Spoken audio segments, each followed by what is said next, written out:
मी कधी माझ्या चेहऱ्यावर भासू दिलं का रे की माझ्या बाबतीत काय चाललंय ते? कसले हेवे दावे घेऊन बसले तर तुम्ही? कुठे घेऊन जाणार आहात ते भांडणं? लोकांना अशी भांडणारी, कुंथत राहणारी अशी अशी माणसं आवडत नाहीत. त्याच्यामुळे माझ्यावरती अन्याय झालाय ना, हे माझ्याशी कोणी बोलायचं नाही.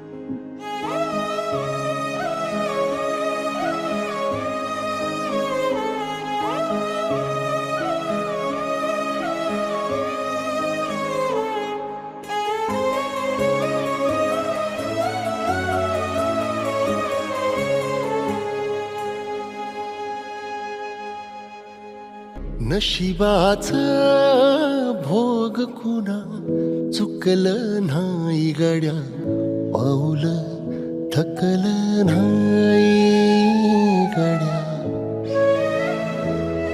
जमलेल्या माझ्या तमाम हिंदू बांधवांनो, भगिनींनो आणि मातांनो,